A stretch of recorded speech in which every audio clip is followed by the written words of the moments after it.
My name is Mike Edmonds, and I'm acting co-president of Colorado College. In my opening convocation remarks, I quoted James Baldwin, author, playwright, and activist, and mentioned in those remarks his quotes about facing challenges. To our new students and to our new families, your entry to Colorado College certainly has been a challenge. I want to acknowledge that these times have been very difficult on you. I want to thank you for everything that you've done and everything that you are doing. I also want to reassure you that Colorado College is working very hard, and we're looking forward to the time that we can have you all on campus to experience the beauty of our campus, just not the physical beauty, but the beauty of our people. This is a wonderful place. We're glad that you're part of our community.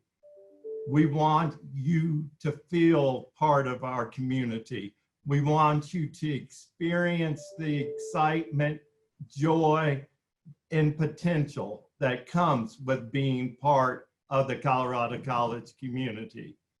I'm thankful for your feedback, your observations, your thoughts, and your involvement as we move to create the path forward.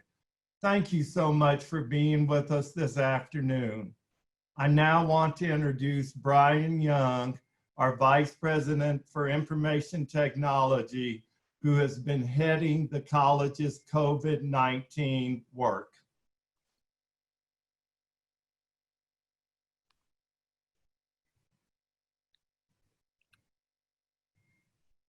Thanks, President Edmonds. Hello, everybody. As Mike mentioned, I'm Brian Young, Vice President for IT and one of the members of our COVID preparedness team. We have a lot of people on our panel today, and I'll hold the introductions because I don't want to take away from the important element here, which is the focus on you, our students and our parents of first-year students. And so I'll ask our panelists to introduce themselves as they potentially get questions. Before we jump into the questions, I just wanted to sort of give everybody here, our students and our parents, a sense of sort of where we are and where we've been and then what we're going to do moving forward. Some of the questions that have come in around what got us to this point. So let me first just say, I'm sorry that this has not been the CC experience, and especially the first year experience that any of us would want. It's important to note that the planning efforts, the tremendous amount of time and energy that the campus community has put into our protocols and our procedures still remain strong. And we knew going into this that COVID would be a disruptor, not only to CC at times, but higher ed across the landscape. And indeed that has been the case. I wanted to also assure everyone out there that besides the work that's done around our academic rigor and our quality, that something else remains paramount, and that is that we are always focused on the safety and well-being of your son, your daughter, all of our students. In fact, all of our campus community, faculty and staff. And when I talk about community, that community also extends to our locality, Colorado Springs, as well as the county in which we live, El Paso County.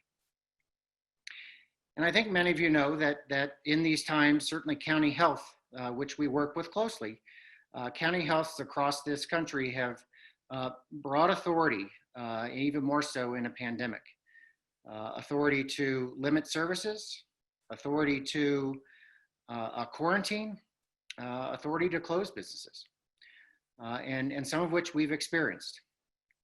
and we certainly didn't want to experience any ongoing large rolling quarantines on any of our student population.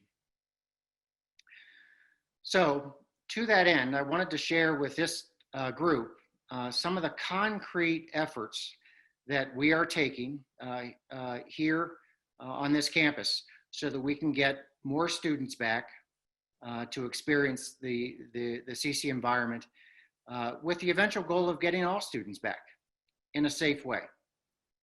So number one, we are ongoing having weekly meetings with our local and county health professionals to make sure that CC can always understand the changing landscape and or changing guidance, and that we can swiftly adapt to those measures.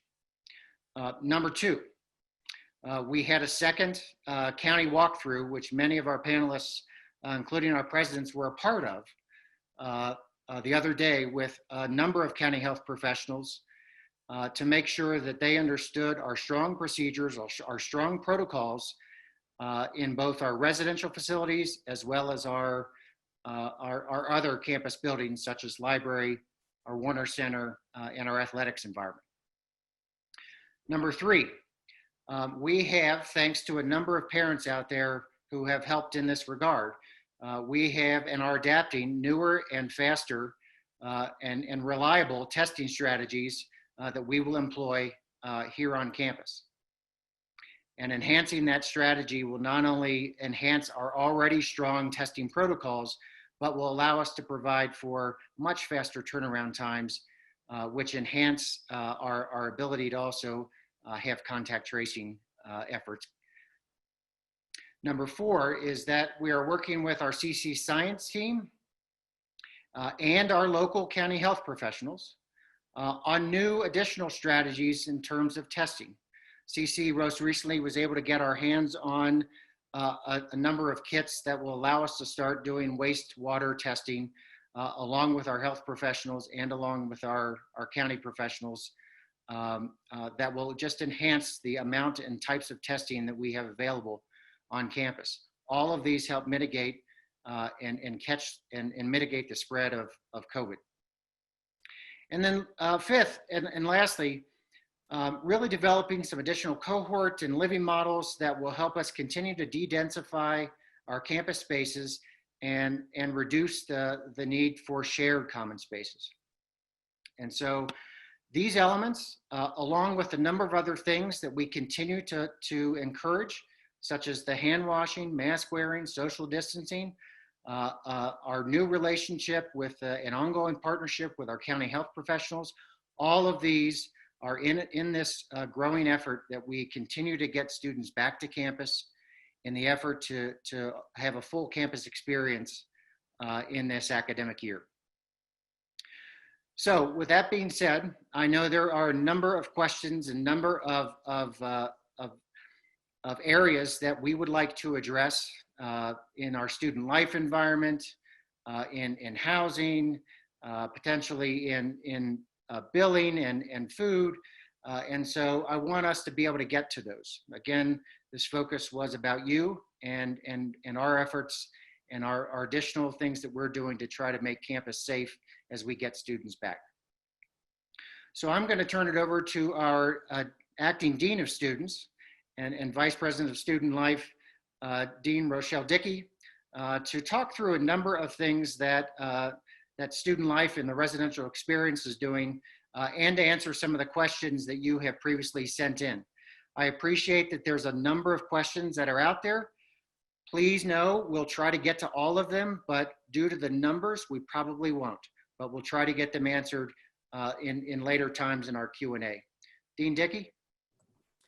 Thank you so much, Vice President Young. Hello to our first year students and families. As Vice President Young mentioned, I am Rochelle Dickey, she, her, hers. I am acting Dean of Students and acting Vice President for Student Life. I am also a CC alum and the parent of a 2019 Colorado College graduate. Thank you so much for joining us this afternoon.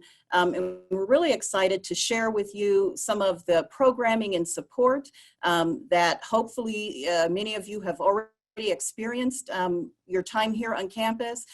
Students are experiencing remotely. So whether here in person or remote, there's wonderful support systems and programs that we're continuing to offer for our students. So I'm really happy to be able to share some of those with you. And I also just want to stop for a moment and add my thanks to you as students. As we've all acknowledged, it's been, we know, a challenging start to the school year, but I'm really grateful that so many of you have taken time to reach out and share how you're turning challenges into opportunities and really starting to feel a sense of connection to Colorado College. And we're grateful for that, and we want to do whatever we can to again have that engagement and help you continue to develop that connection to CC. And we want you to have fun. That's something that we really haven't taken much time to acknowledge, that having fun is part of the Colorado College experience as well. So let me talk a little bit about activities and programming and support. Many of you had the chance to experience Virtual Campus Activities Night that just took place September 1st through 3rd. So I hope you enjoyed getting a chance to meet and engage with over 60 of our student groups and organizations here on campus. And again, these groups are up and running, and will continue virtually and in person as well. So hopefully you enjoyed Campus Activities Night. Evening and weekend social programming. So there's a great list of things that I got from our Director of Campus Activities and Student Organization and Student Orientation, that's Amy Hill. A number of things that not only her office is planning, but all of those student groups and organizations I mentioned as well. Those include Netflix parties, online mixers, escape rooms, comedy shows, magic shows, trivia night, salsa party, musical bingo, and the list goes on and on. Students also takeaway events. So once a week, students can come to Warner to pick up activity kits, take back to their room, including paint by number, Lego kits, yoga mats, clay kits, a lot of things going on as well. Also want to acknowledge our wonderful residential experience staff. So certainly our residential life coordinators and our RAs continue to offer programming and support to students, again, whether here on campus or remotely. Our outdoor education department continues to offer robust programming for students as well. Definitely exploring students being able to do some type of in-person pretty trips, some virtual pretty things coming up later in the year as well, because we know you missed that during orientation. So in the meantime, workshops, we've heard that the virtual bike maintenance workshop was attended by a lot of first-year students, and we hope you enjoyed that. Block break programming will continue to happen. Virtual, small scale, in-person takeaway activities. So that's part of the fun part. Now I'd like to talk a little bit again about engagement and support for you and for all of our students. So emotional and mental health is certainly a priority for us here at Colorado College, just as much as your physical safety as well. And we know that it's important for you as our students and our families. So we also continue to offer the support through various offices of the college. We're here, we're open for business in person and virtually. So there's a great variety offered for you as well. So I'd like to share some of those with you. Our arts and crafts program, which some of you wrote and told me that you'd experienced already. The Career Center is really excited to offer a signature series for students. It's called 5 Under 25, and that's featuring 5 of our wonderful alumni under the age of 25, so be on the lookout for that. The Butler Center, hosting events and workshops, including the First Generation program, for those of you who are perhaps the first in your families to have the opportunity to attend a 4-year undergraduate university, so very strong first gen program. I was a first gen student here at Colorado College myself, and I really enjoy meeting students through that program. Butler Center also offers the Masculinity Project, to name just a few. I wanted you to know that the Butler Center is headed by Rosalie Rodriguez. She's one of our 3 new senior associate deans for diversity, equity, and inclusion. And they all came on board recently as part of the college's ongoing anti-racism initiatives. Student health and well-being is an organization, or an office, I should say, here on campus that encompasses Wellness Resource Center, Sexual Assault Response Coordinator, Counseling Center, Health Center, chaplains, and also our Native American, Indigenous, Elder in Residence, Debbie Howell. For those of you students and parents who have not heard, we do offer 6 free counseling sessions to all of our students. And if you need more than 6 students, please don't worry, cost won't be a factor. We'll cover that for you. We just want you to be able to take advantage of that resource. For those of you who unfortunately are still experiencing quarantine or isolation, I know the question has come up about having privacy to perhaps be able to engage in utilizing support services. Please check with your RLC if you're over in Matthias and South, and certainly there are private spaces set aside for you. If you've got a roommate, you need to go to a private space to be able to engage with our support services. I also want to mention competitive communications program to you. That includes speech and debate, there's mock trial, Model United Nations, and even if you are not interested in competition, a lot of students are still finding that to be a wonderfully supportive and welcoming space. They even started a virtual speech and debate camp for local high school students. So the Advising Hub is certainly available to all of our students. So that's a long list. As you can see, there's a lot that we offer and continue to offer for all of our students, and just encourage you to take advantage of that. Our folks are here and excited to serve you, happy to have you as first years. Again, whether you're going to be staying with us or remotely, please take advantage and engage in all that we have to offer here at Colorado College. And with that, I want to turn it over to my colleague, Leslie Irvine. She is our Vice President and Director of Athletics, and she's also got some more information about support for you as first-year students. Thank you. Thank you, Rochelle. And to echo people's comments, so happy to spend some time with our first-year students, families, and friends, and happy to have the opportunity to really talk about how hard we're working here to make this an exceptional experience as much as we can for our students, which is what we strive to do here at Colorado College. And so to build on Rochelle's discussion, within my own division, we have NCAA athletics, but we also oversee a lot of recreational opportunities. And so just briefly to emphasize that for those who are able in person, we have access to the gym will continue to be open, has been open, can be reserved, and we direct people to our fitness website for that.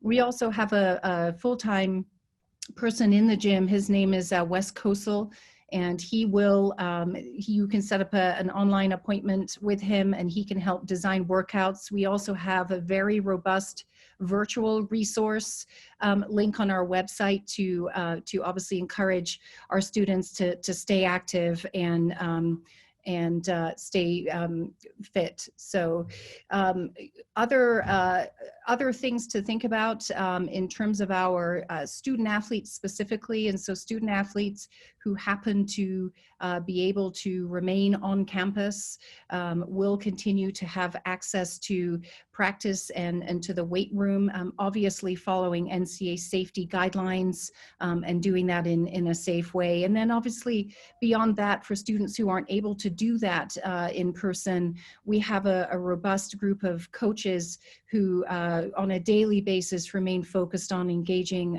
those teams and programs. And so we really see ourselves as providers to ensure that our students, wherever they happen to be, in person or virtually, can stay healthy, can get their workout on, and please don't hesitate to reach out to us if we can help with those resources.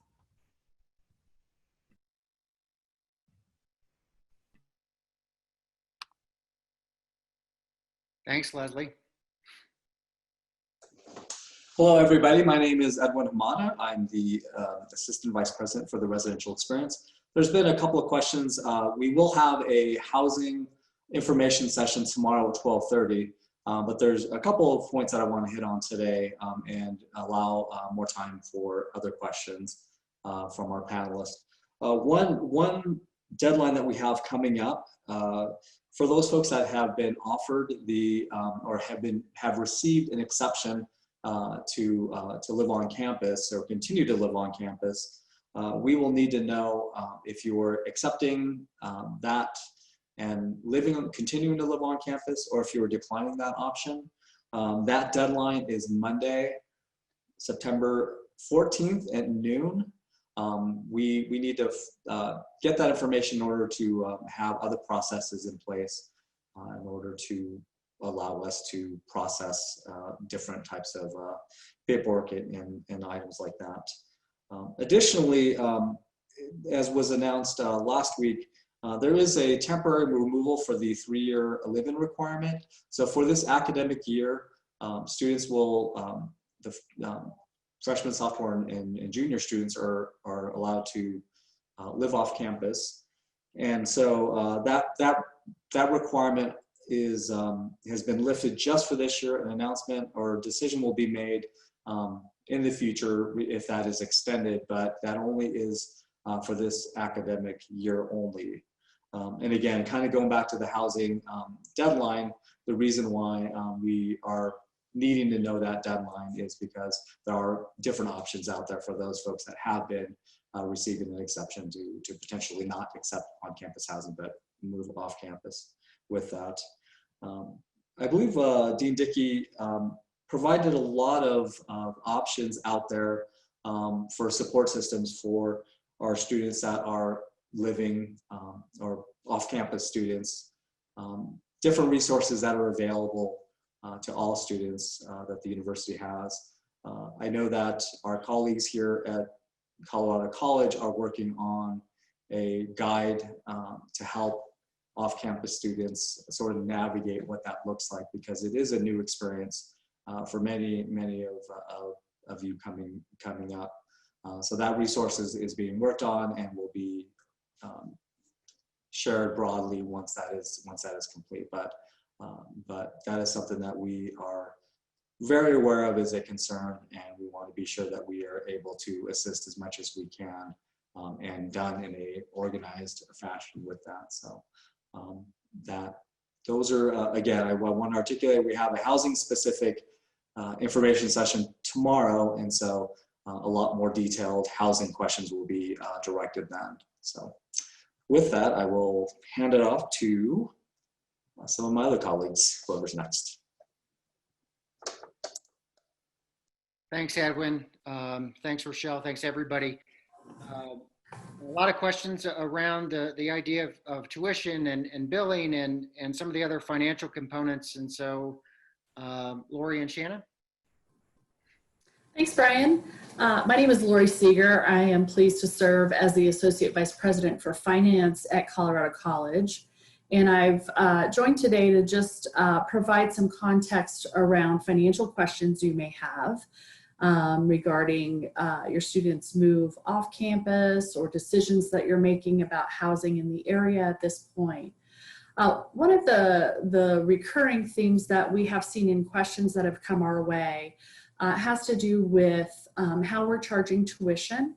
I wanted to just remind those that are on the call with us today that knowing what some of the things that we would be facing going into this year, the college leadership decided to extend the year and provide flexibility to students in their ability to enroll remotely in hybrid types courses or courses with in-person components to them, and allow them to enroll in 10 blocks as opposed to the 8 that we would normally have in an academic year. So with that, obviously comes the flexibility and the remaining quality that Colorado College offers in its education.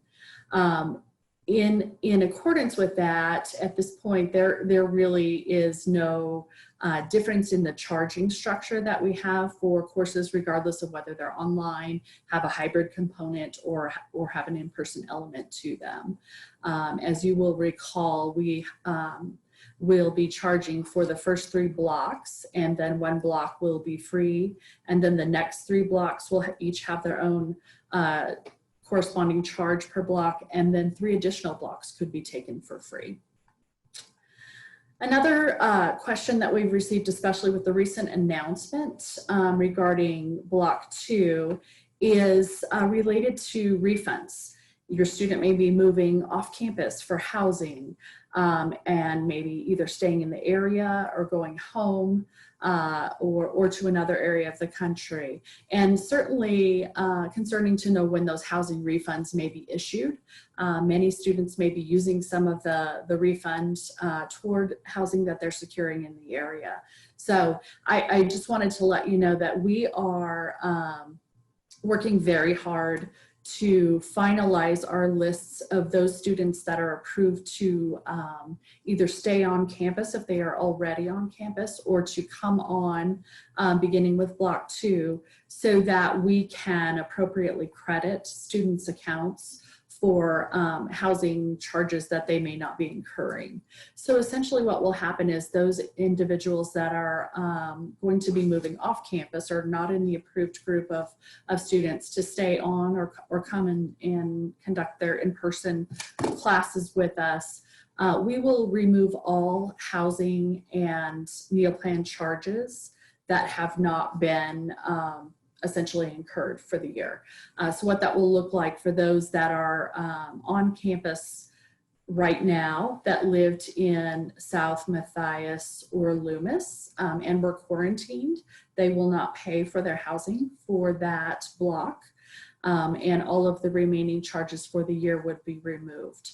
For meal plan charges, we will remove charges that do not correspond to meals that they've already consumed, essentially.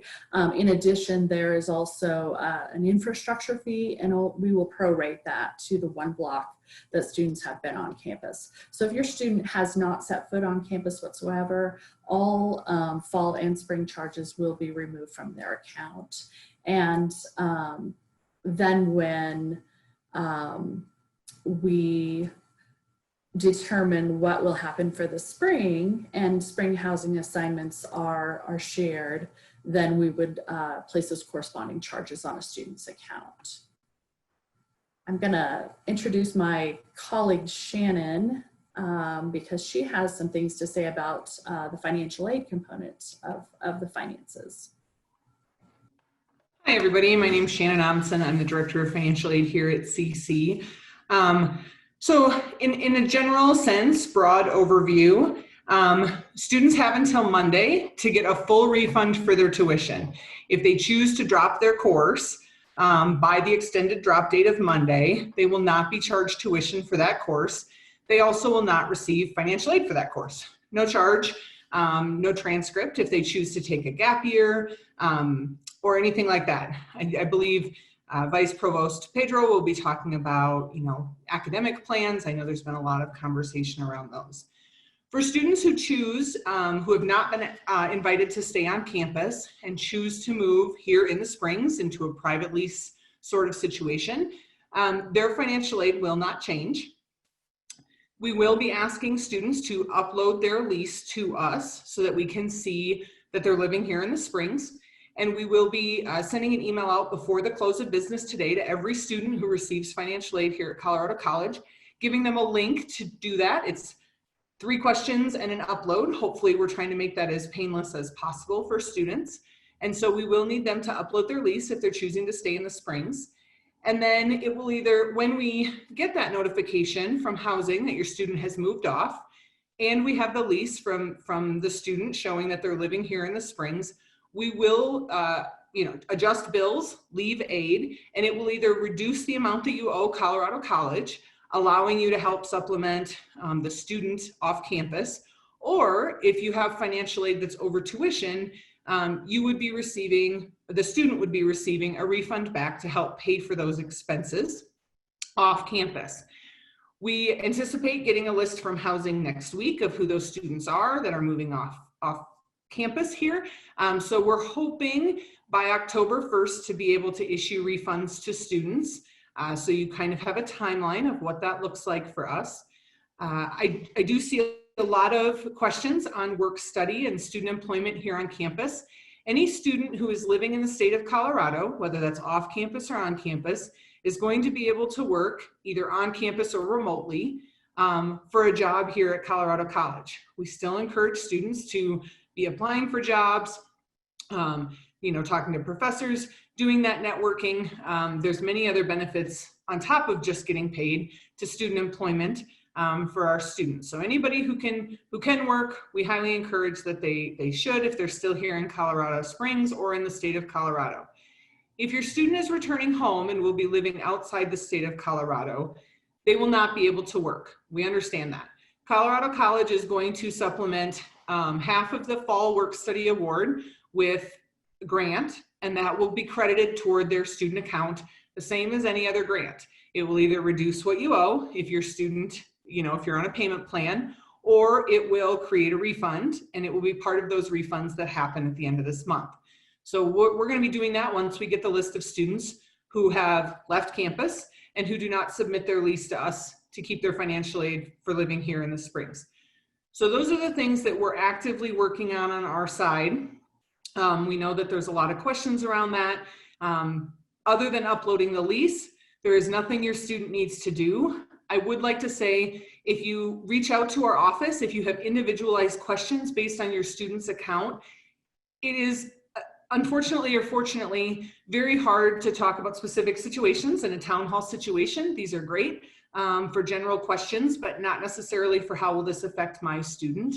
So if you'd like to reach out to our office, we are current on email. We're not behind, and so we'll get back to you ASAP. And let us know what your student's plan is. Are they returning home? Are they staying here in the Springs in a private rental? Are they staying on campus?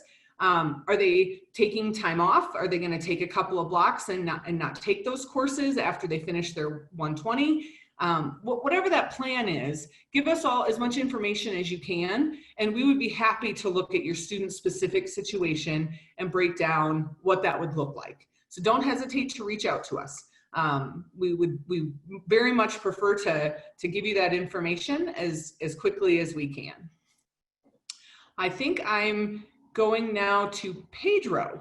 So I will let them talk about the academic plan from here. Thank you, Shannon. I really appreciate it. Thanks everyone for joining us.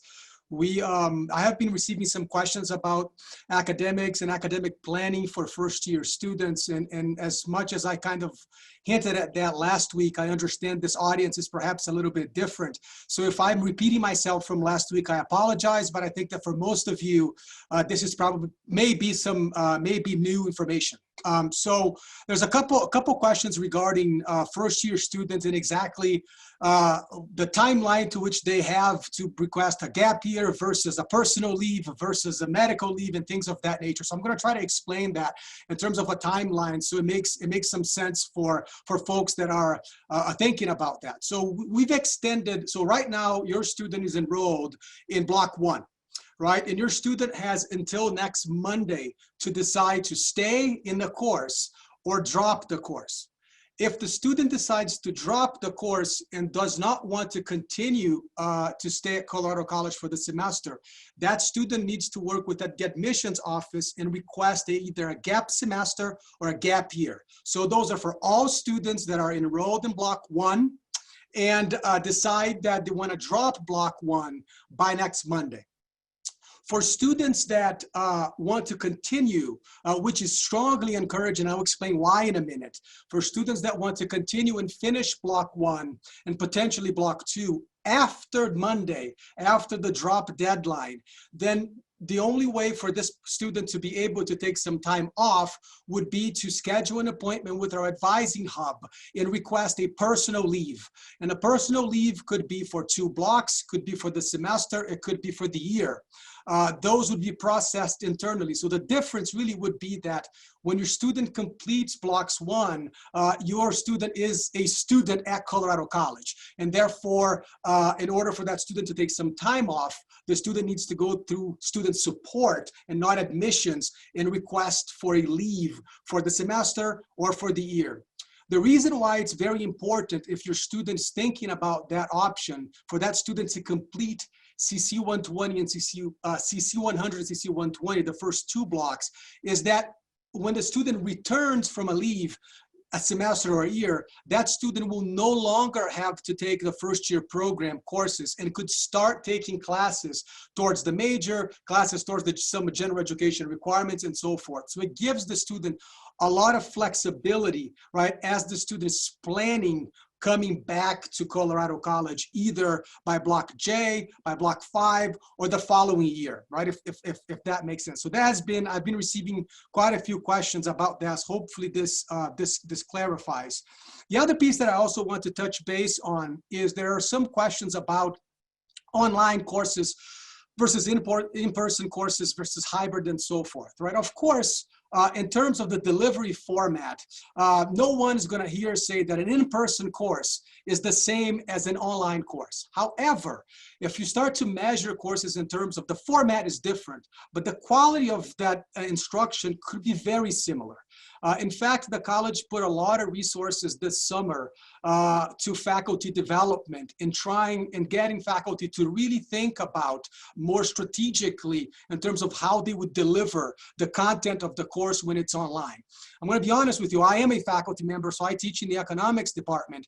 And to plan an online course, a robust online course, it requires probably 3, 4, 5 times more than if you're doing an in-person course. And our faculty really have put a lot of time in doing this. So I encourage students, if there is this bias against online courses, right, that students perhaps give it a shot and take classes even in that format. If online ends up, remote learning ends up not being for you, you have the option to take a personal leave. But we've done all that we could in terms of support, in terms of training, to make sure that these classes are as robust and as quality as possible. And I believe that from feedback I've been receiving from some students that it's actually happening right now.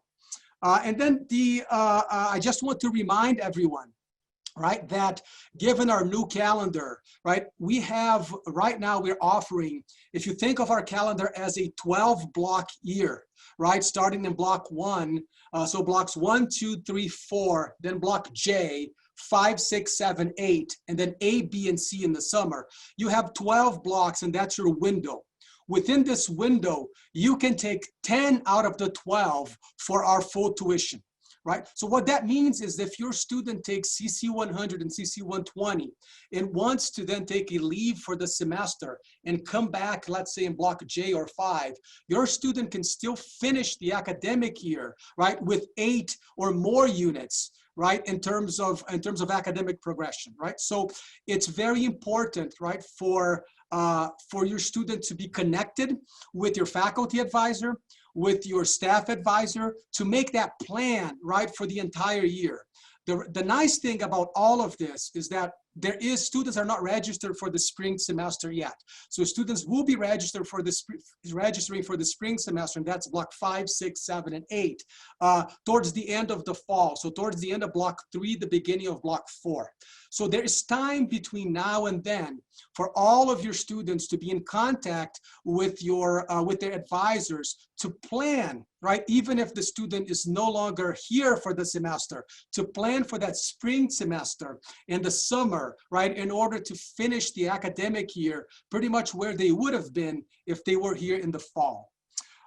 Brian, I think I've covered most of the questions here. I don't know if there's anything else that you would like to ask me. Great, thank you, Pedro. I think I'll turn this over to our Vice President for Enrollment, who many of you know, Mark Hatch, to discuss a few things, and then we will turn this into a Q&A as well to try to get some of the specifics that have shown up in the chat or previously came in through email. Mark? Thanks, Brian. And yes, I am the last speaker before we go to Q&A. As the Vice President for Enrollment, I've been here 20 years overseeing admissions and financial aid. And I want to acknowledge first and foremost what Co-President Mike Edmonds said at the beginning.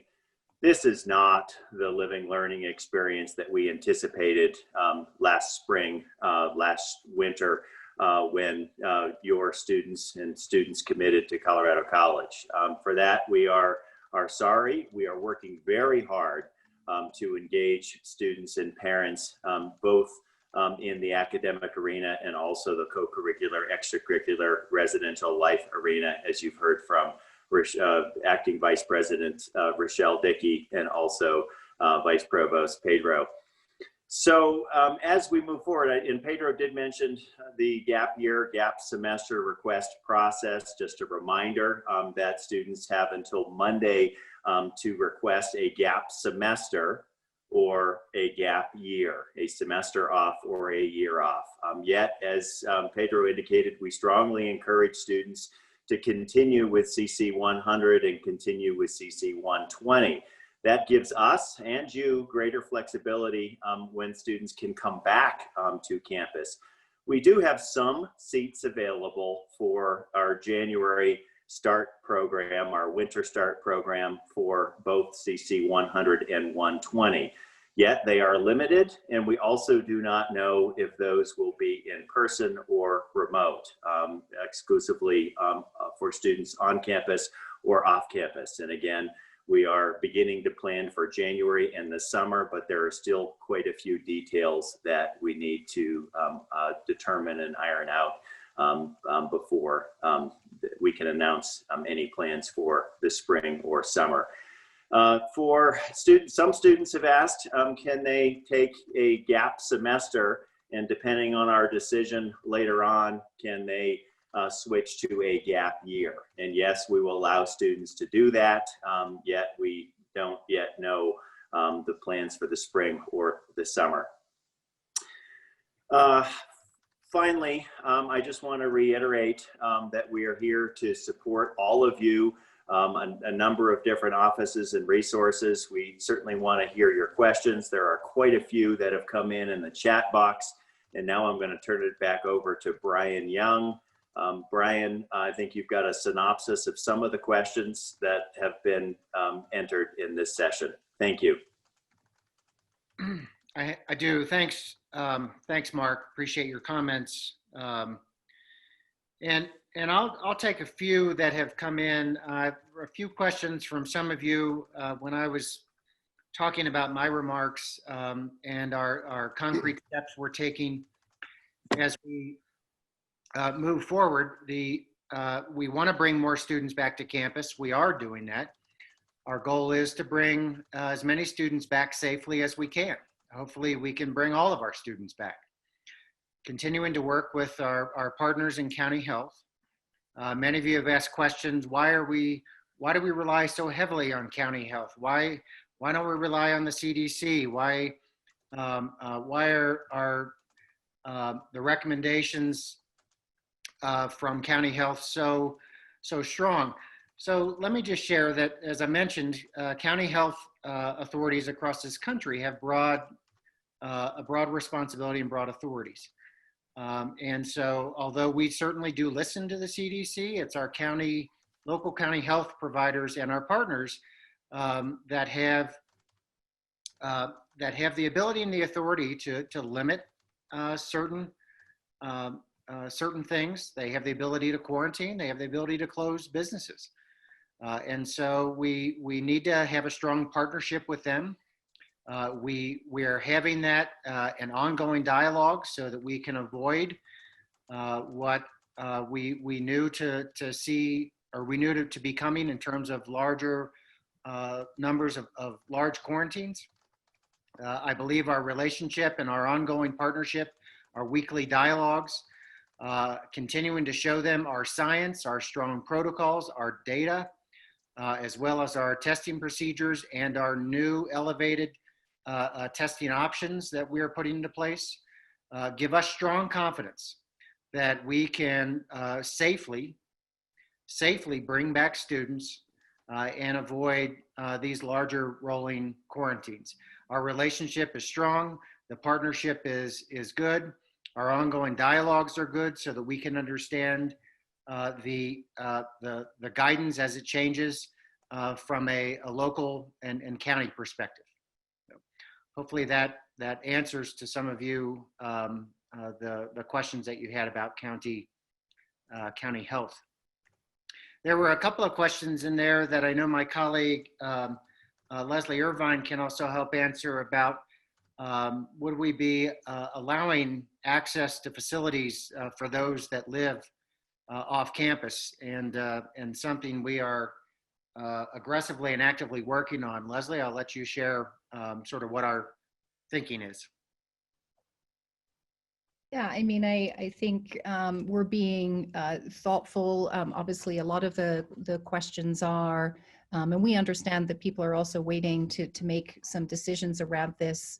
So we are looking thoughtfully at how can we continue to serve our students who remain in the community in ways or restricted ways that can speak to their interests and needs. And so Brian and I, actually, we have a meeting this afternoon to really work with those people who would put those things into operation to make sure that those things can be managed. But we do see that as critically important as we continue to support our students. Thanks, Leslie.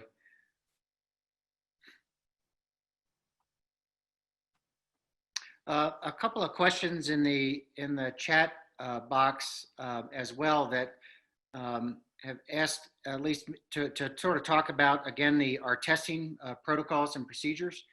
As I mentioned, we have thanks to a number of parents, we have some access to some additional rapid testing that we are looking to stand up in relative short order that will provide the same type of sensitivity and reliability that our PCR testing has.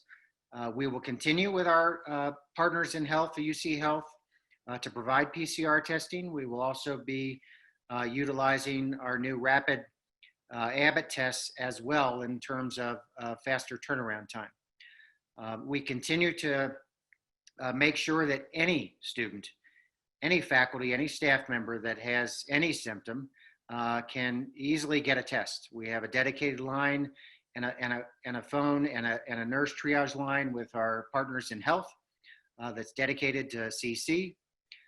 We also continue to do an aggressive random sampling of all of our students, including those off campus, at a rate of 33% weekly.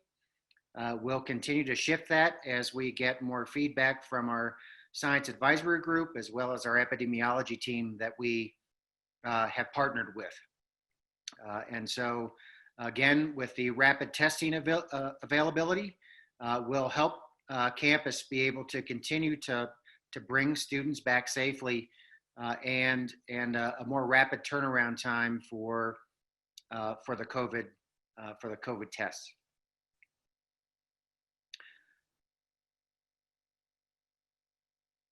Could I ask Pedro if you could, a couple of questions, if you could reiterate, you've mentioned this before in other Zooms, could you talk a little bit about, just so moms and dads and our students out there understand that as we bring students back for Block 2, the academic protocol around how we got to those? Absolutely. Thanks, Brian. Thanks for reminding me that. I guess this was in my bullets that I didn't mention.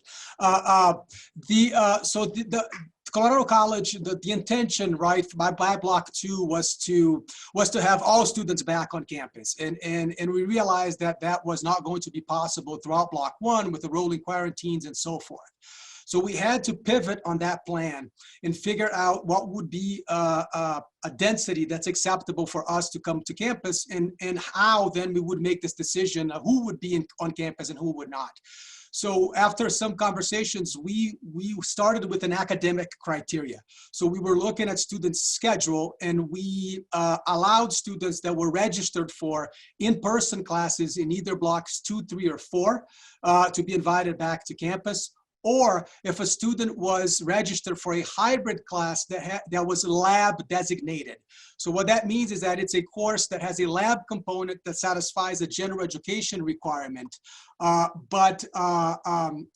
those students would be allowed to come back to campus as well. Plus some seniors that were taking some specialized art studio classes. So once so this was really the criteria, the academic bucket or the academic criteria for students to be invited back on campus. And those were the students that received an email from me and Dean Dickey last Friday. Right. There are also other buckets that are being utilized, right, to invite students back on campus. So there were some international students that were living on campus already or en route to campus are allowed to were invited back as well. Some students experiencing hardships, our bridge scholars, our RAs, and our Division I hockey program. So those were the buckets, right, that we allowed students back for this fall. And the density, when you add this up, the density in terms of repopulating campus is still below 50% of our student body, which is what we wanted to target in the first place.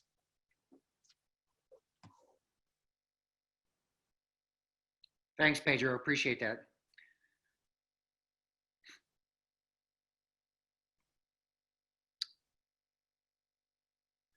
Several questions in our chat relating to our student housing. And I just want to remind everybody that our colleagues will be doing a session on student housing and be providing very specifics, several questions in here that are wanting those specifics. So we anticipated that. We hear you loud and clear. Please chime into that because we hope to be able to answer many of those questions.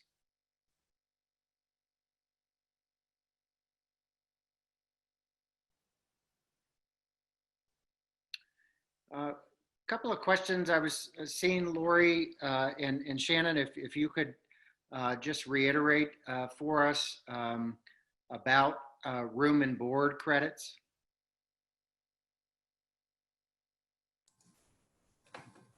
Happy to do that, Brian.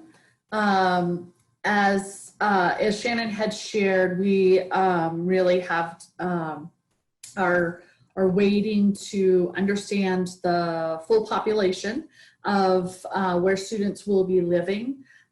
We've mentioned this September 14th deadline for responding to the invitation to either stay on or come to campus and live on campus. That information is needed in order to then process credits to accounts that could result in refunds. So indeed, those will be processed, as Shannon mentioned. Our intent is to process them well before the October 1st date that she mentioned. But every situation is very unique.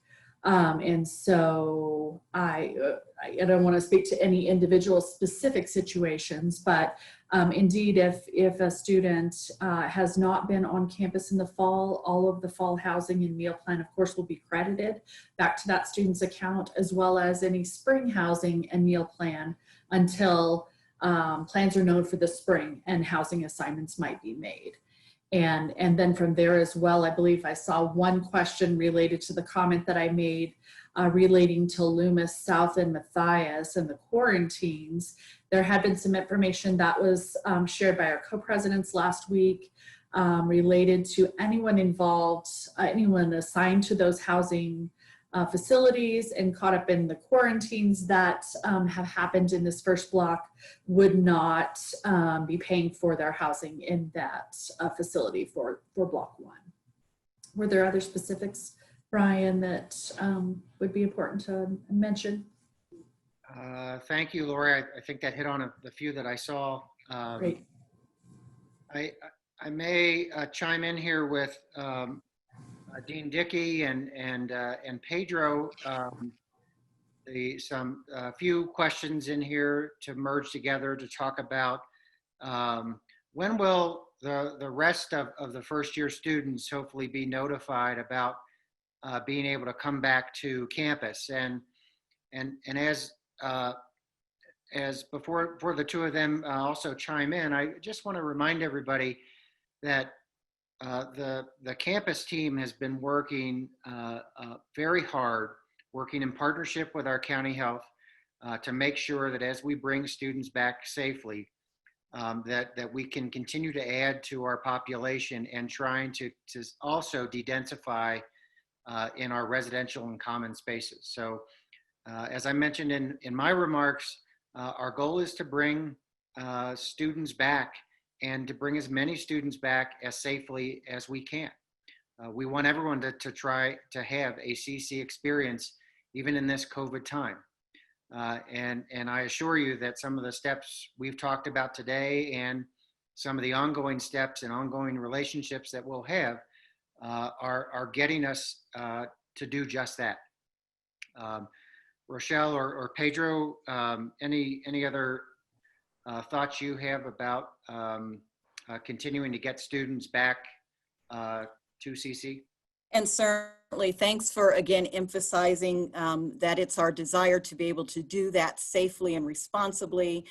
Thank you for mentioning as well, Brian, and some students have also emailed us again about examining cohort, pod, cluster living, whatever we want to call it. And again, just to reiterate, we're definitely looking at doing that. Again, anything that we can to avoid, again, rolling all hall quarantines with the thought that if students are clustered together in sort of social and living groups, knowing that the virus transmits very easily amongst all people, but sometimes we see it clustered together in friend groups or people who are socializing with each other. So of course, the thought behind that is if we can organize housing and around those types of social networks, that if there's a need for quarantine, perhaps it's then restricted more to clusters or pods of students, and again, not all hall. So we continue to think about that using our expertise, as you mentioned, our partners at El Paso County Health, some of our faculty experts here on campus and social networking. So we're starting to think about that with an eye towards instituting that come, I think, the spring.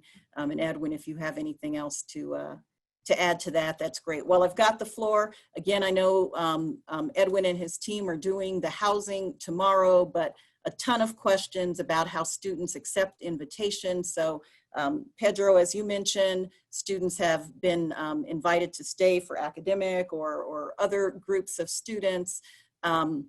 Emailing housing, Edwin, is that the best? Because I know really what you and your team need to know, Edwin, is how many students are accepting the invitation for housing to be able to count those numbers. So whatever other details you have, and I know we'll get more of that tomorrow as well. Thanks.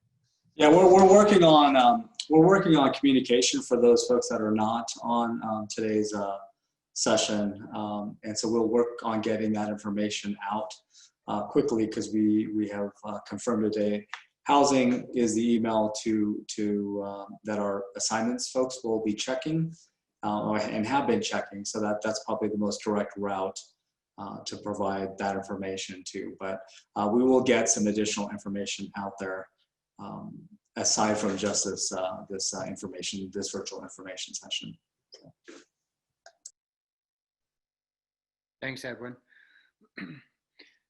Pedro, if I could ask you to chime in a couple of questions. They ask it a little differently. The group out there is asking a little differently, but can you just talk briefly about CC's credit transfer, how someone would transfer a credit or what steps? Sure. So our policy we accept transfer credit. The nuance here is the following. If your student requests a gap year, right, that student hasn't been enrolled at Colorado College yet. right? So the process of credit transferring for students that are requesting a gap semester or a gap year needs to go through admissions and not directly to the registrar's office, right? Because the student is not enrolled officially at the college yet, right? So if your student is officially enrolled in the college and takes CC 100, CC 120, and then takes a leave and wants to pursue potentially taking a class somewhere else, then that process would go through the registrar's office. But not every class is transferable. So the registrar's office is responsible for making sure the units transfer, that the class is transferable, and so forth. My office is responsible for making sure that we can accept the class as a whole, right? So what that means is we typically want students to think about classes that we don't offer at the college, right? So classes that are going to make sense for your academic plan moving forward, but that we currently don't offer at the college, or we don't offer it very often, right? Those are classes that builds into what your academic plan looks like, right? And that's something that that students would then propose that to the registrar's office. The registrar's office would request an approval from my office, and we would be able then to let students know if those courses are going to transfer, and not only that, if they are going to transfer, how many units. So 4 semester hours is equivalent to 1 unit, 1 Colorado College unit or 1 block, right? But also it would be possible for us to see if the course would also satisfy a general education credit or not. I know we're talking to first year, so really major credits are not playing a role, but if for whatever reason a student was seeking major credit, right, then the department would have to approve that, right? And that would again filter through my office and the registrar's office. Thanks, Pedro. And while I have you on the floor, a couple of questions. I think we know the answers to these. If a student that's listening out there has been invited to come back block 2, or if a student out there is invited to come back block 3, can they stay for block 3 and 4? Can they stay for block 4 if they're invited back for 3? Could you just? Yeah, absolutely. If a student has been invited back to campus this fall, regardless of when they have the in-person class or the hybrid class, they are welcome to be on campus starting block 2 all the way to the end of the semester. Great. Thanks, Pedro. I know we're at the end of our hour. I want to remind everybody we'll try to get some additional questions or some additional answers to the questions that are out there. I also want to give my colleagues on the panel to say any final words. And as they're thinking through that, I just want to say thanks to everybody for your questions and for being here today. We care deeply. Everyone on this group and everyone on this campus cares deeply about your son, your daughter, the CC experience. All of the efforts going into making sure that we can provide that experience is paramount for us. And so all the additional steps, all of our additional work going into making sure that a strong partnership with County Health, that our strong enhanced protocols and procedures on top of what we already have are all in place so that we can continue to grow a campus population in a way that is safe and gives every student out there the potential to have the CC experience that many of you know and love. We just continue to thank you for your time, your patience, your efforts. I know that sometimes we don't have all of the answers. We will get them. And I'm sorry sometimes that they're not right front and center, but we will get them. And I appreciate all of the continual efforts and the comments coming in from all of you. So thank you very much. Any of my colleagues would like to add anything?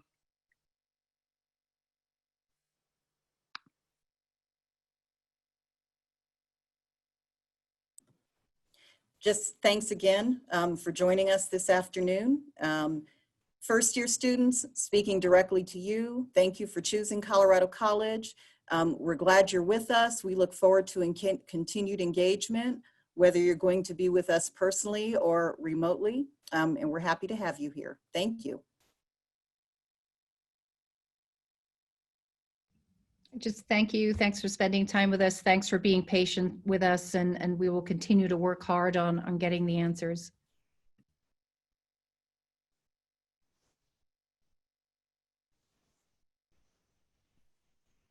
Well, I can't get my video to come on, but I want to echo the thoughts. Colorado College is a great place.